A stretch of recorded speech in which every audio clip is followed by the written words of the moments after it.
The name's O'Toole. Ryan O'Toole.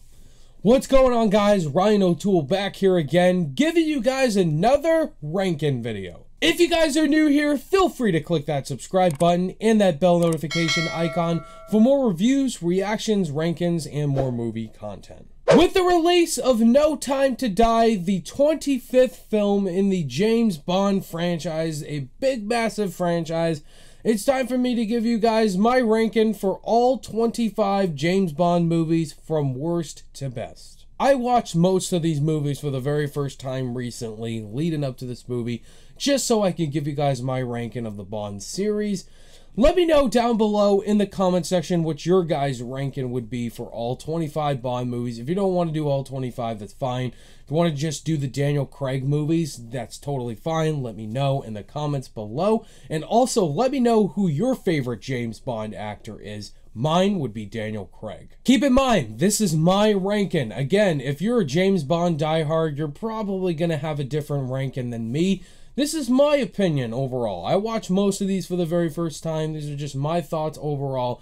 Just respect my list, and I will respect your list. It's all opinions, guys. Let's have a polite conversation. Without further ado, let's begin.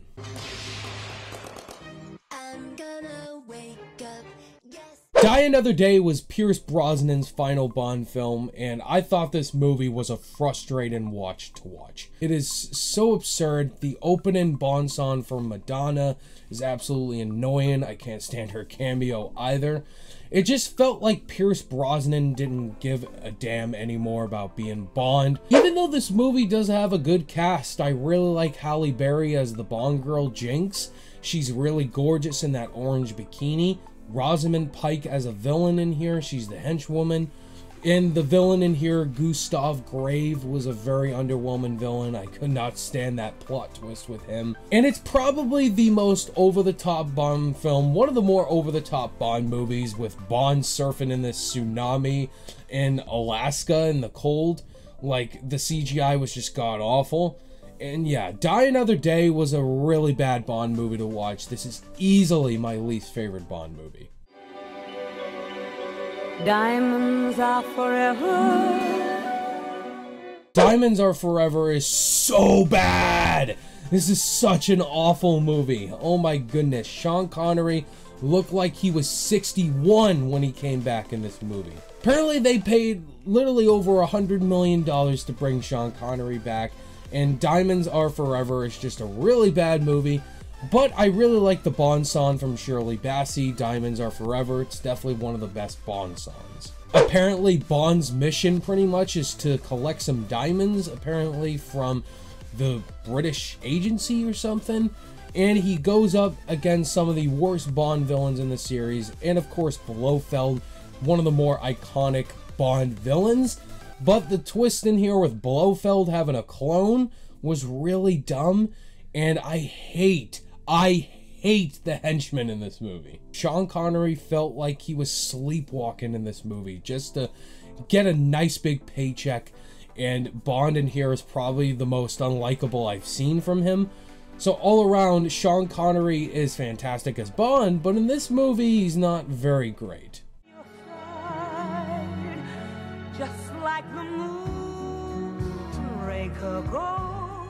Moonraker came out in 1979, and their idea was, hey, Star Wars came out in 1977, and that was all about space. Why not make a James Bond movie in space? It did not work out for the best. Moonraker is by far the most absurd and crazy Bond movie made to this day.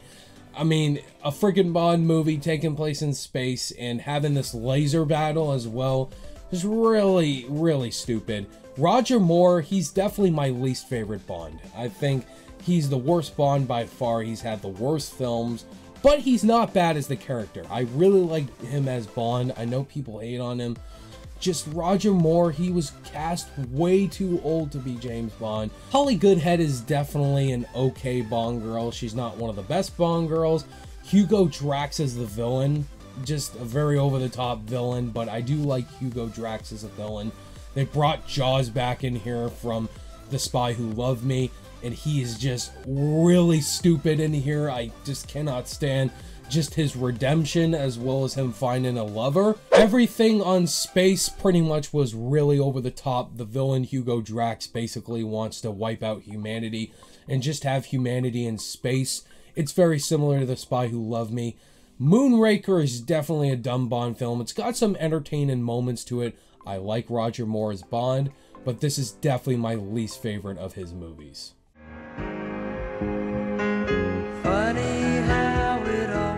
Probably the most what the hell title Bond movie, Octopussy.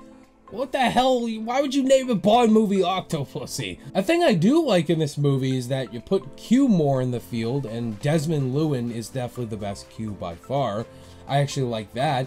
The alligator gadget was a pretty cool gadget where you can pretty much disguise yourself as a crocodile. Kamal Khan is definitely one of the worst Bond villains. He's definitely a forgettable name. You have to look up his name. And the character of Octopussy, Maud Adams, who was in The Man with the Golden Gun. She returned in here as the character Octopussy. Definitely the most absurd Bond movie in that it's a circus movie for most of the time. And Roger Moore dresses up like a clown, like Pennywise. I'm like, what the hell? I'm not the biggest fan of the Bond song in here. Yeah, Octopussy's also too long, 2 hours and 10 minutes long. So most of his movies are very long, but yeah, Octopussy, just not that exciting as a Bond film and just one of the worst. Meeting you with a view to a kill. Next would be Roger Moore's final Bond film, A View to a Kill. Now, there are some bad things in A View to a Kill, but there are redeeming qualities, including the villain Max Zorin, played by Christopher Walken. Christopher Walken is great as the villain in here, Max Zorin. He's very crazy as a villain, shooting down and mowing down people in the mines. But the biggest issue I have with this movie is Roger Moore being like 60 years old. He's too old! Like, that's way too old to be Bond in here, and I just could not stand Bond in this movie. I don't like the Bond girl in here. And A View to a Kill, it's cool it takes place in San Francisco, but Max Zorin's plan is so over the top, it just makes it so unrealistic. All around, A View to a Kill has some very satisfying action sequences, but a final act that is so over the top that's not earned. So yeah, overall, out of Roger Moore's Bond films, it's definitely one of the weakest.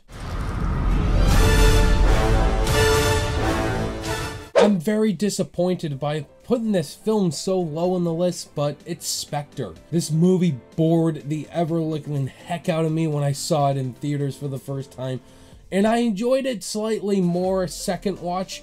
I've only seen it 2 times, and this movie is just so disappointing. The plot in this movie is just all about Spectre coming back in the Horizon, and Bond going rogue for most of the movie. And there's this plot device, this subplot involving this character named C, who wants to take over MI6 with technology. What? This plot line literally destroys the movie for me. The redeeming qualities for this movie is the opening. This is definitely one of the best Bond openings of all time, with Bond in the Day of the Dead parade, and then him on the helicopter fight. The train fight in here is badass with Batista as Jinx, one of my favorite henchmen in the Bond series. You bring in Christoph Waltz, one of my favorite actors of all time, and you make Blofeld so boring in here. And it's just really stupid, and the plot line of them being brothers was very interesting, but you make it so dull. Like, Spectre is one of the most disappointing movies I've seen.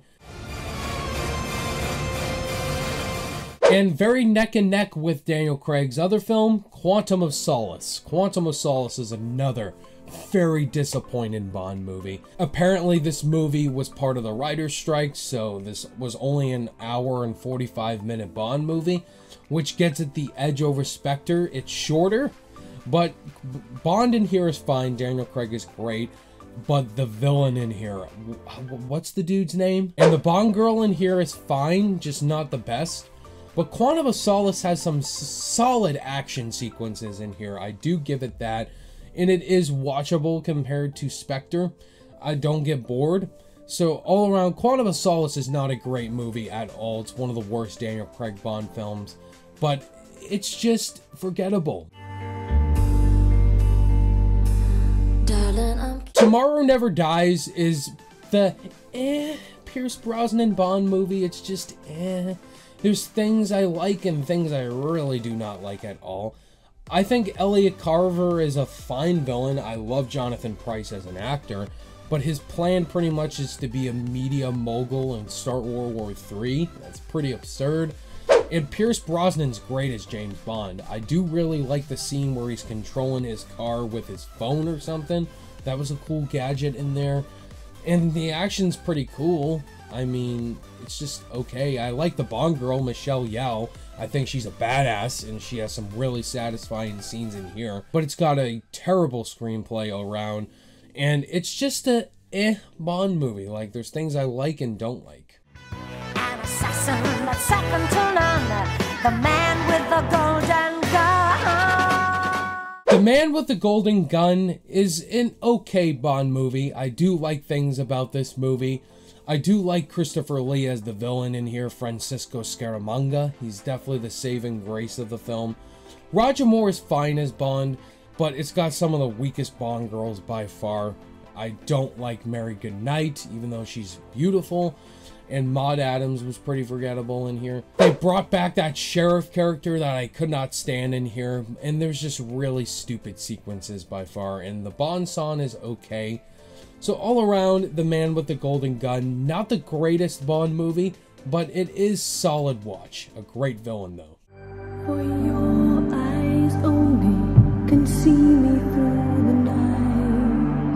For Your Eyes Only is probably an underrated Bond movie. I do enjoy For Your Eyes Only. I like the Bond girl Melina in here. She has a reason why she feels this way.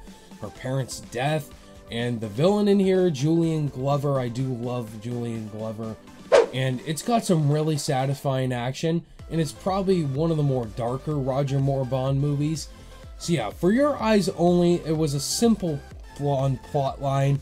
The action is great, and just the tone around is just different compared to your Roger Moore Bond movies. So yeah, all around, For Your Eyes Only, it is a solid Bond movie, just not the greatest. I do think The World Is Not Enough doesn't get enough respect, for sure. It's one of the more personal Bond movies made to date. Pierce Brosnan is probably the darkest I've seen him as James Bond in this installment in here. And it's got some really cool villains in here. Electra King is one of my favorite Bond villains in here. She starts off as a lover for Bond and then turns on him. She's really sexy. And just one of the more cunning Bond villains to date. And Renard, too, was a pretty interesting villain in here. The World Is Not Enough. I really like the Bond song in here. A lot of people overlook that. And Judi Dench's M, actually putting her on the field. Judi Dench is by far the best M we've ever had, easily. So yeah, The World Is Not Enough is a pretty underrated Bond movie, and it's a one I do enjoy from Pierce Brosnan.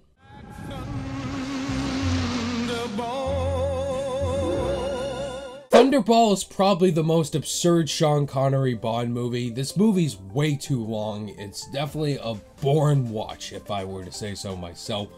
Sean Connery is great as Bond. I love the Bond girl, Domino. She's one of my favorite Bond girls of all time. Largo as the villain is okay, not the greatest Bond villain. The ocean fighting is way too long. It stays its welcome in the final act. But Thunderball has some gorgeous locations in here. Just not one of my favorite Connery Bond films. You only live twice, or so. You Only Live Twice is a pretty solid Bond movie all around. I really like the final act in this movie, that big shootout in the location with the spaceship. But it also introduces Donald Pleasence as Blofeld in here. I really like his presence as Blofeld, kind of under the shadows with the cat and Donald Pleasence's face. However, though, he takes a ninja course or something. That was pretty absurd. They kill off the Bond girl in the second act. And I like the location in here with the volcano in Japan all around. And the Bond song, You Only Live Twice, is a pretty solid song. But yeah, all around, You Only Live Twice is a classic Bond movie. It's got the piranhas. That's pretty cool. And it introduced Blofeld, one of the more iconic Bond films of all time. Say live and let die.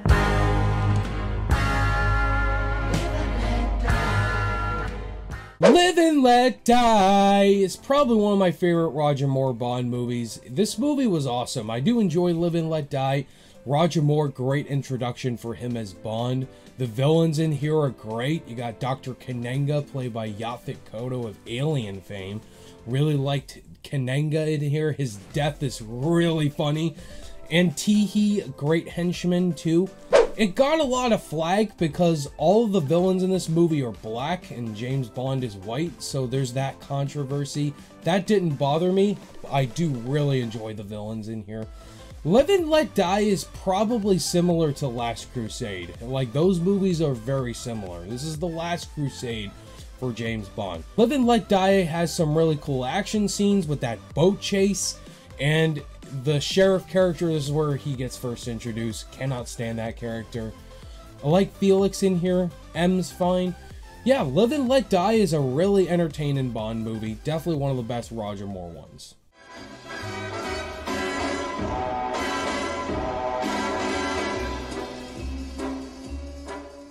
The Bond film that started it all in 1962, Dr. No. Dr. No is a very classic Bond movie. This introduced us to Sean Connery as James Bond. And Sean Connery is James Bond in this movie.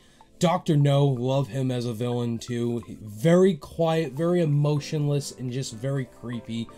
The Bond girl, Honey Rider, one of the more iconic Bond girls. It definitely introduced us to James Bond and what the spy world's gonna be. You meet all these characters, except for Q. He doesn't show up till From Russia with Love.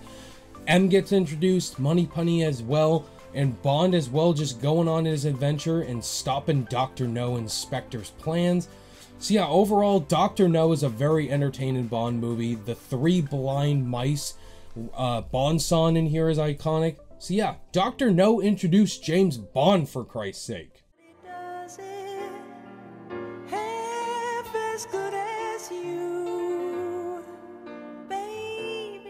Now we're getting into the top 10. Number 10 is The Spy Who Loved Me. Definitely my favorite Roger Moore Bond movie. This movie introduced one of my favorite Bond girls, Anya Amasova, played by Barbara Bach.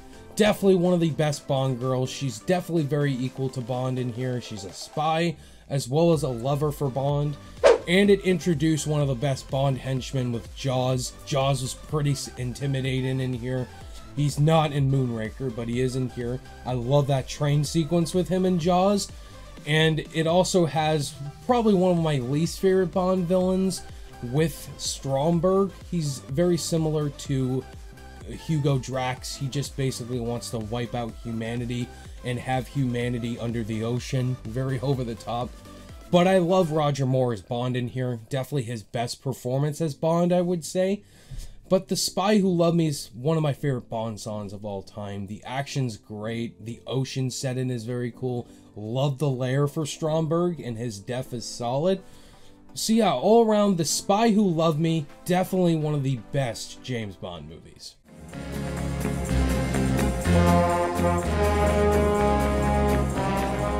Definitely one of the more underrated Bond movies of all time, On Her Majesty's Secret Service in 1969.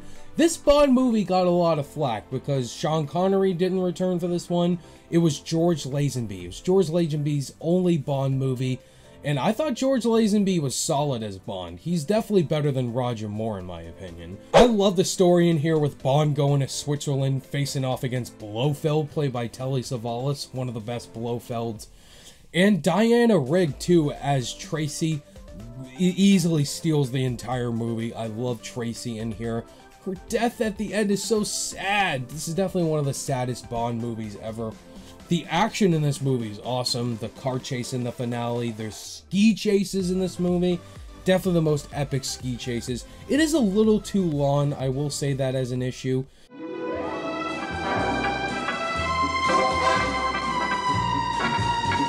From Russia with Love, definitely one of my favorite Sean Connery Bond movies. This movie understood the premises and made it better from Dr. No. That train sequence with Grant and Bond in here is one of the best fight sequences in a Bond movie. Sean Connery is very great in here. I love the Bond girl in here. And just Robert Shaw. Robert Shaw, I love him from Jaws, and I just love him as the villain in here. The relationship between Bond and Tatiana just made the movie what it was, for sure. So all around, from Russia with Love, definitely one of the best shot Bond movies with the helicopter, and it's definitely one of my favorite Bond movies. The first of the movies that introduced us to one of the best James Bonds, Timothy Dalton. I love Timothy Dalton as James Bond. His Bond movies are very dark Bond movies, and The Living Daylights is a great introduction for his Bond. I love the Aston Martin in this movie, definitely my favorite car in Bond. And Timothy Dalton was just very grounded as James Bond. Kara is not one of the strongest Bond girls, but she is solid in here. I love her chemistry with Timothy Dalton. The biggest issue for me is the villains in here. The henchman is cool, but the main villains are very forgettable in this installment. The Living Daylights has some really gritty action and kind of reminded me of Rambo 3 with the horses. But all around, The Living Daylights, I think this is the most underrated Bond movie for sure. Many people would say License to Kill, but I think The Living Daylights is more underrated now. Goldfinger. Goldfinger. Yes, Goldfinger, probably the most iconic Bond film of all time.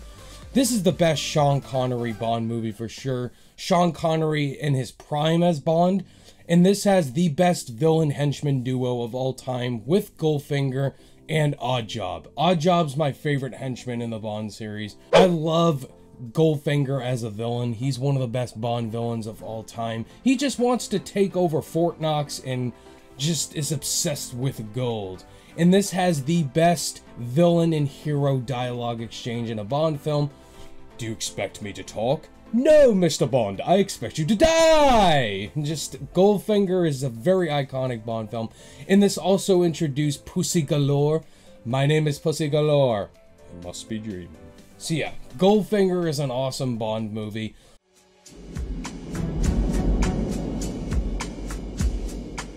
Number 5 for me would have to be Goldeneye. Pierce Brosnan's only great Bond movie. And Goldeneye, one of the more iconic video games for sure, but the movie is fantastic. Martin Campbell just completely understands James Bond. And I love Pierce Brosnan's introduction as Bond in here. And the villain in here, Alec Trevelyan, 006, played by Sean Bean, the actor that dies in pretty much everything he's in. But I love Alec Trevelyan as a villain. He's probably one of the best Bond villains. And he's a perfect match for Bond in here.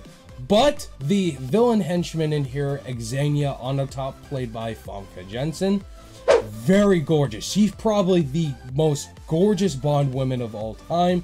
And just what she does, she kills her victims with trapping them and choking them out with her legs. Oh my god, she's gorgeous. I wouldn't want to be in that situation. But the action in Goldeneye is fantastic. And Martin Campbell, again, he did Casino Royale and Goldeneye.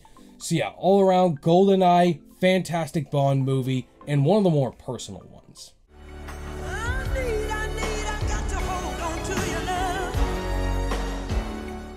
License to Kill, definitely the darkest Bond movie of all time. Timothy Dalton, just a fantastic Bond in here. And it's just a personal revenge movie.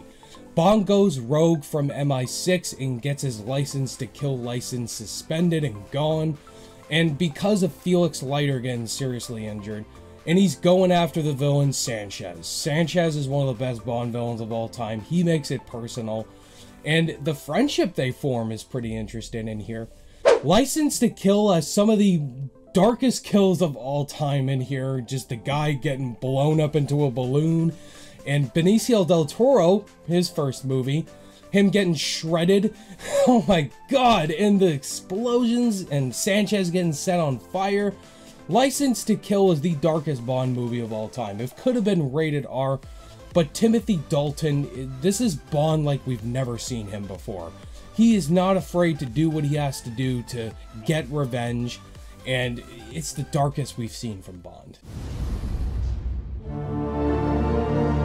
Coming in at number 3 is the newly released No Time to Die. I just saw this movie, guys. My review is out on the channel. You can go check it out.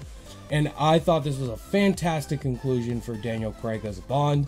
No Time to Die, the most epic Bond film at 2 hours and 45 minutes. And the action is fantastic. Cary Fukunaga directed this movie incredibly well. Love the characters in here with Lashana Lynch, Ana de Armas, and all the returning characters, of course.